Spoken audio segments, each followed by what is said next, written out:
Era of expansionism is over and now it's era of development. जय हिंद दोस्तों।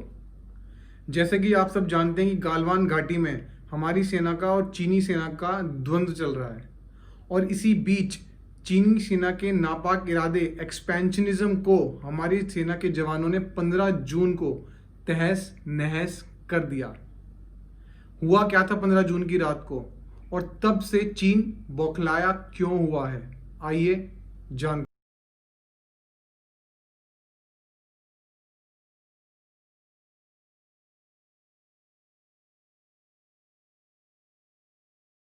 ये लगता है कि ये एक छोटा सा सीमा विवाद था और इस झड़प में हमारे 20 सैनिक शहीद हो गए, तो ये सब झूठ है। ये एक चीन की तरफ से युद्ध का आगाज था। पूरा विश्व जानता है कि चीन के नापाक इरादे हैं एक्सपेंशनिज्म के और सीमा अतिक्रमण करने के। जैसे भारत से अरुणाचल, सिक्किम, उत्तराखंड, लद्दाख, नेपाल और भूटान के छोटे छोटे गांव और साउथ चाइना सी के अंदर हर एक कंट्री के साथ उसका विवाद है। कुछ ना कुछ आइलैंड्स पे उसने अपना कब्जा जमा रखा है। इसी नीयत की खोट की वजह से अब चीन का अंत निश्चित है। लद्दाख में दो फेमस रिवर्स हैं, एक श्योक रिवर और एक गालवान रिवर, और वो दोनों रिवर जहां मीट करती हैं वो है पेट्रोल पॉइंट 14 और उसको हम लाइन ऑफ एक्चुअल कंट्रोल भी कह सकते हैं, जहां पर एक्चुअल में विवाद शुरू हुआ। अब मई में क्या हुआ, मई में वहां पर चाइनीज कुछ टेंट दिखाई दिए और वो भी हमारी टेरिटरी के अंदर।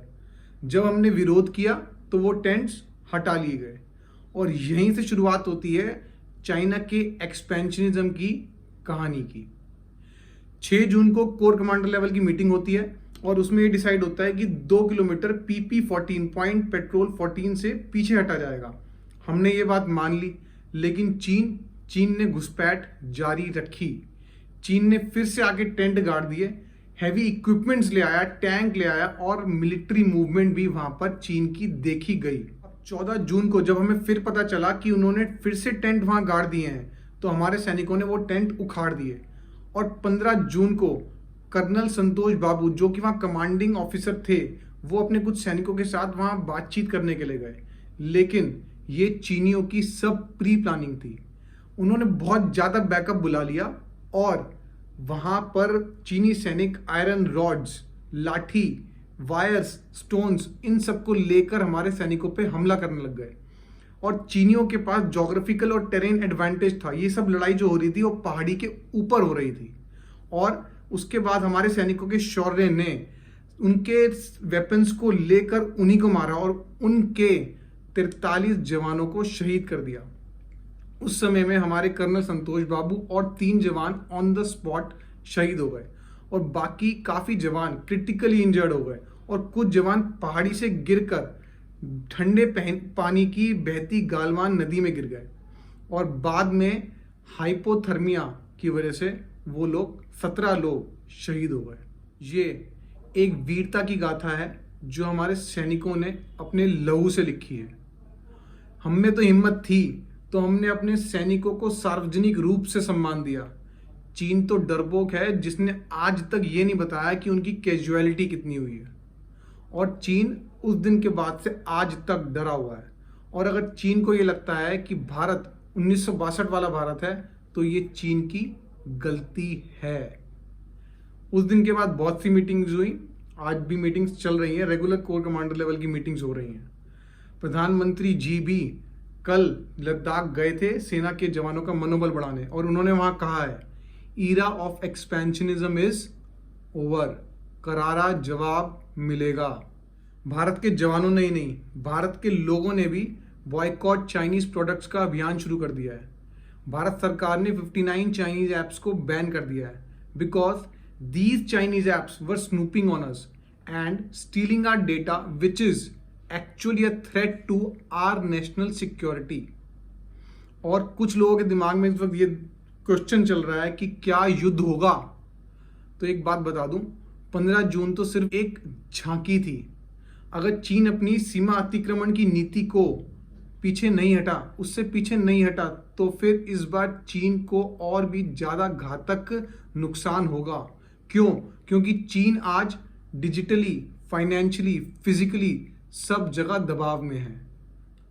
चाइना की ये पहली कोशिश नहीं थी। डेप्सांग 2013, डोकलाम 2017 उसमें भी हुई थी। So let's see our preparations against this Chinese aggression. First, 4 जगह पे हमारा बॉर्डर लगता है चाइना के साथ। पहला, अरुणाचल। अरुणाचल वही है जहां 1962 में तेजपुर तक चाइनीज सेना आ गई थी, लेकिन आज दीमापुर में और तेजपुर में दोनों जगह पर हमारे आर्मी के कोर बेसिस हैं। 6 advanced fighter jet landing grounds हैं हमारे वहां पे, और हाँ, हमारे पास सुखोई फाइटर जेट्स भी हैं।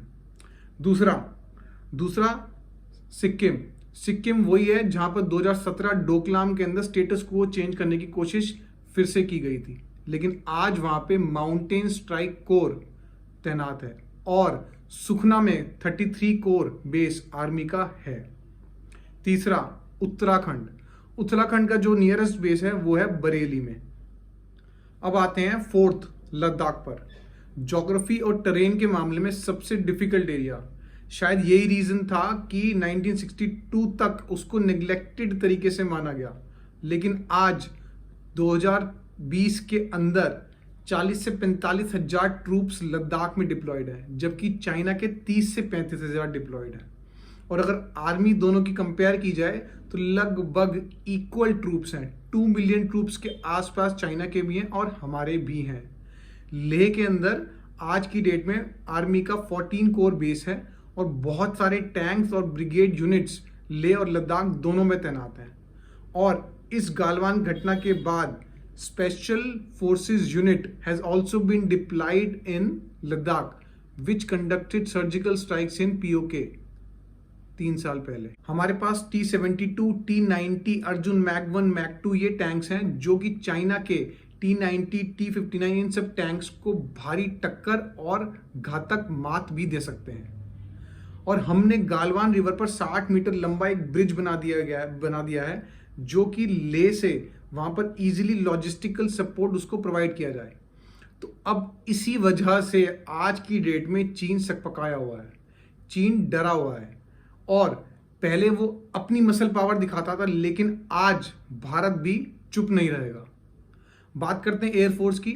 अब we have Sukhois, MiGs and soon Rafale fighter jets will also be delivered in this July 2020.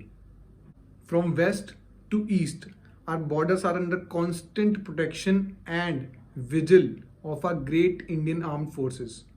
अगर चीन ने 1962 वाली गलती फिर से दोहराई तो इस बार उसको मुंह की खानी पड़ेगी। I hope you liked this fact enriching video. So please like, comment, share.